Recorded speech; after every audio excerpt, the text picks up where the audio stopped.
You see this? All these scratches right here in my windshield? Well, maybe I can't. That came from one of these. This is a plastic scrub brush. It's not metal, it's just plastic. And this did permanent damage to my windshield. I was trying to get glue off there from a suction cup long ago.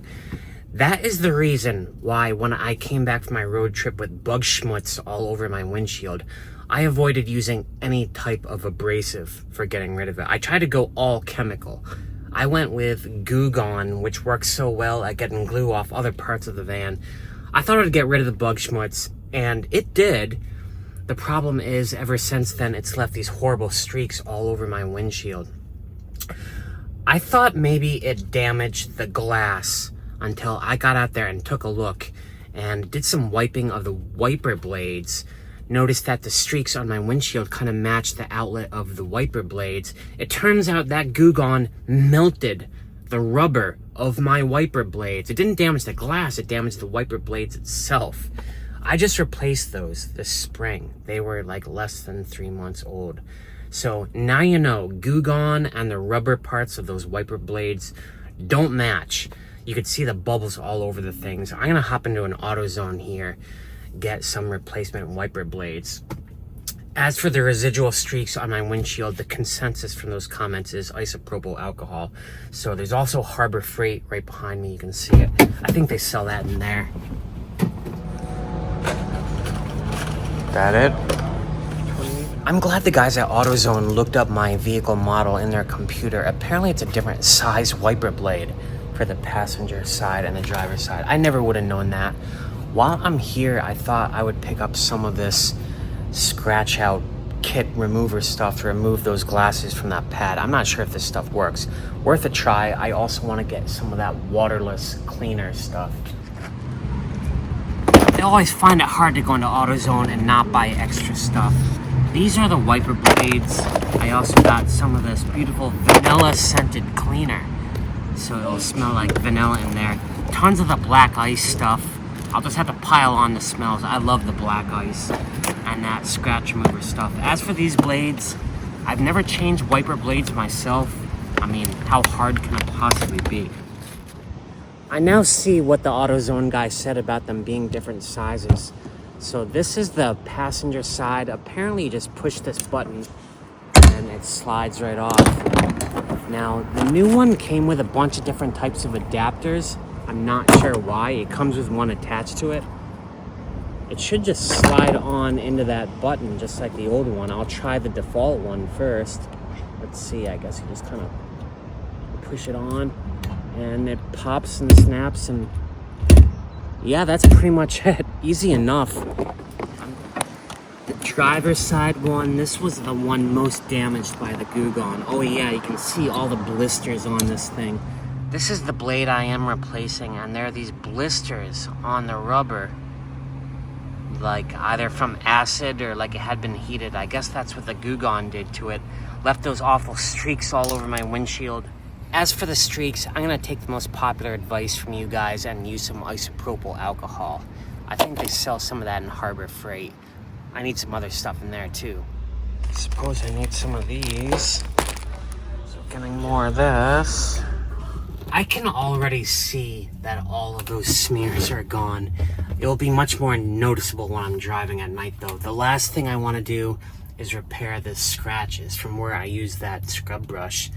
This stuff, it says you just shake well and then put on a microfiber cloth and then coat it on the thing until it dries to a haze. You just kind of leave it there for a while. It's white, which I find kind of odd. Yeah, it looks like milk, but you just kind of rub it on according to the directions in a circular motion. And then just leave it on, and we'll see how that stuff does.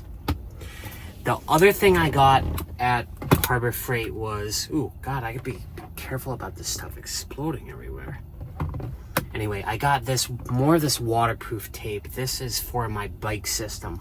It kind of knocks against my shower tub in a few spots. I want to use this kind of as like a cushion protectant. Speaking of the e-bike, I'm going to Boston tonight, so I need to put it away, get it out of the van. I'm not bringing it with me. My windshield has honestly never looked this good. It is crystal clear. Yeah, that solved the problem. Rubbing alcohol to get rid of the streaks, and don't use Goo-gone on your windshield because it melts the wiper blades, the rubber. Now it's time to put my e-bike away. I'm not bringing him to Boston with me. And once again, my shower stall is back. I do want to use it tonight. I'm going to be stealth camping in Boston. I want to take a shower back there. I did just take one at Planet Fitness, but it gets sweaty, fast like this. All right, now for the long drive to Boston. I need to stop at a Trader Joe's, pick up food. Thought about getting groceries and doing a meal prep, but I'm not gonna do that today. With my old job, I only had to be in the office on Wednesday. With the new one, I had to be in there on Monday. This is so much worse, driving to Boston Sunday afternoon. It's just a nightmare. It's when everyone drives. It should not take 4 hours to cross this state.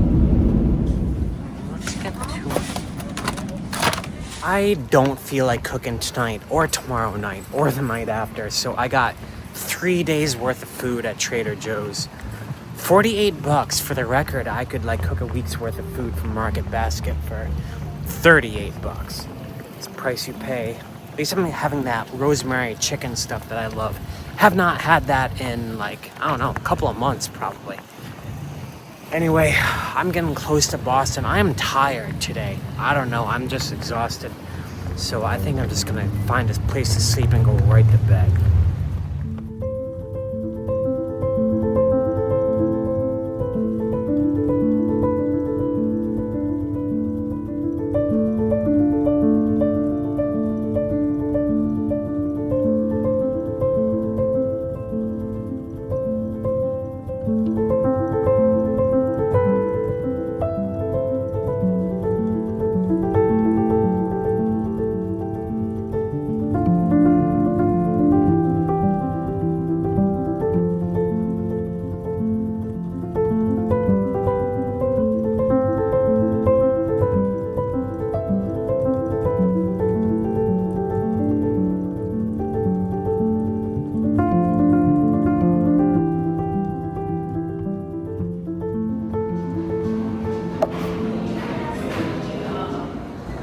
What a perfect night for dining al fresco. Very tempted to stop by one of these restaurants over here.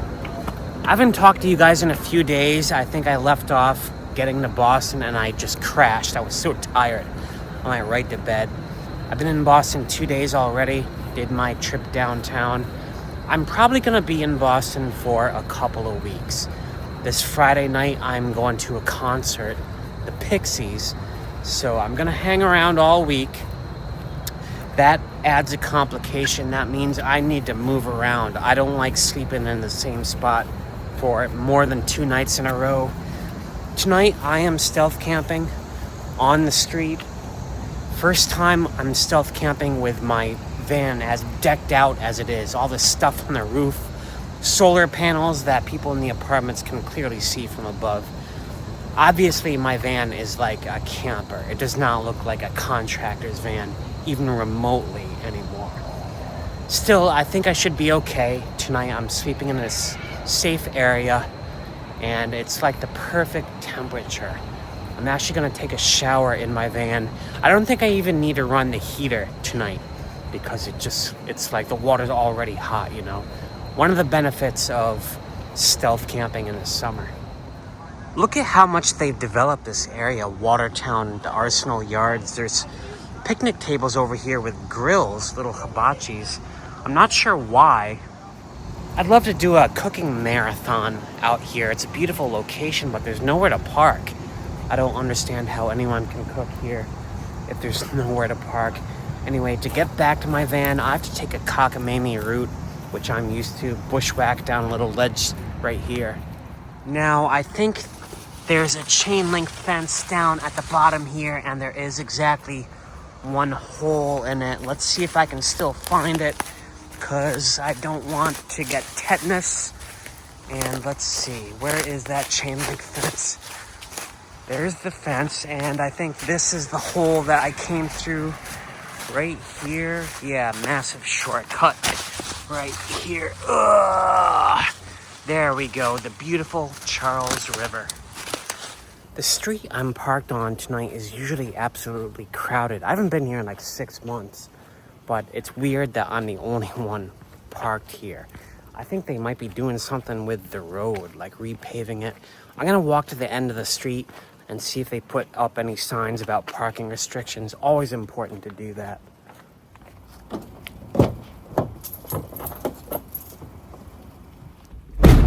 Yeah, I don't get it. I'm parked legally. There's no street cleaning in the morning or anything. Don't know why I'm the only car on this side of the road. I'll take it though. I'm gonna stay the night.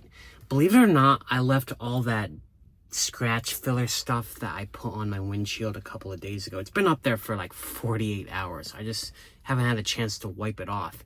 According to the instructions, you just wipe it off with a dry cloth. Hopefully it's not too dry. Like I said, it's been up there for like 2.5 days. All right, it does more or less dry off. I can't really tell if it's filled the scratches at all because it's just so dark. Honestly, I can kind of see some of the scratches in the reflection. Yeah, you see that? I'm not sure this crap did anything at all. I don't care too much about the windshield though. That stuff is fine. Tonight I have 2 new secret weapons. First time sleeping on the street with this skylight right here as provided by my little new fan, which I'm definitely turning on.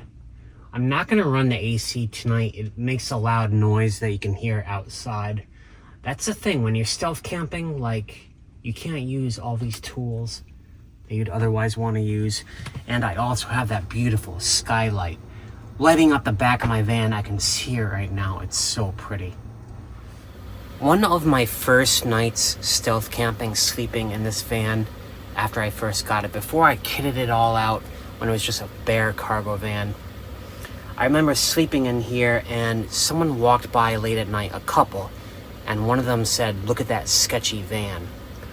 This was when the van was like almost bare. I cut a hole for the window and the paint was all looking bad. So it hurt my feelings, honestly. I spent a lot of money on a brand new van. I don't like to hear people call it sketchy. Now that it's all kitted out with all the stuff I have all over it, ironically, it looks less like a contractor van than it ever has now. But I never get bad compliments on it. I feel better. I feel safer, honestly, stealth camping with it now that it looks so good. I feel like people will just say, "Hey, look at that cool camper van," you know? They might know someone's in it. I don't know. I don't worry about that stuff anymore.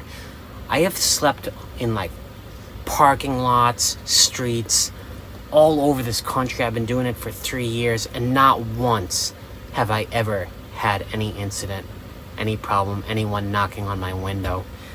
That's only happened like once in my entire van life, where I got a knock on the window, asked to move in the night, and it was in the White Mountains National Forest. The furthest thing from like city stealth camping, you know. That said, there is like one more project I want to do, especially if I'm going to be sleeping on streets like this, which is my camera situation.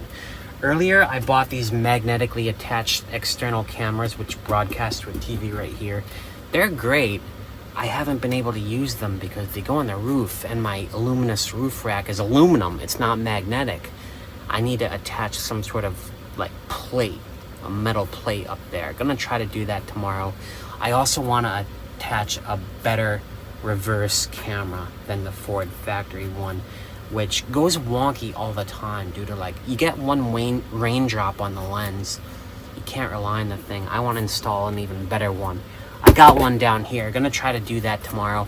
I also got a dash cam that has like a fisheye lens so I can see the entire cabin. The dash cam I have now, dash cams come with like 3 lenses pretty much nowadays. One that faces outward, one attached to a long wire that's supposed to, you know, shoot at the back, and one that records the cockpit. The problem with the cockpit ones, you need like a fisheye lens to record both the passenger and the driver's seat. Otherwise, you have to pick and choose. Anyway, I got a new dash cam that should solve that problem. Yeah, so I got more work to do in here. I also got a couple more days, 3 more days left to grind on the job. Man, I find it so hard to come back from vacation and dedicate 8 hours of every day to like spreadsheets and stuff. I wish I were retired. I wish I could just do this full time. But I have to like keep my eye on the prize. The reason I started this whole van life in the first place was to not pay rent and save money. So if I were to quit my job right now, it would like defeat the whole purpose of going in this venture to begin with. Anyway, I think I'm just gonna wrap up this video here because I don't know what this video is all about. Getting Goo-gone off my windshield, I did that, and then I just rambled and I fell asleep quickly, and I don't know. This might be a short video. Thanks for watching anyway. I'll see you guys in the next adventure, another project, maybe the Pixies concert, and I have something special planned for this weekend. Oh, by the way, today's my birthday, so maybe that's why I haven't recorded much. I've been like talking to people and stuff, you know. All right, peace out.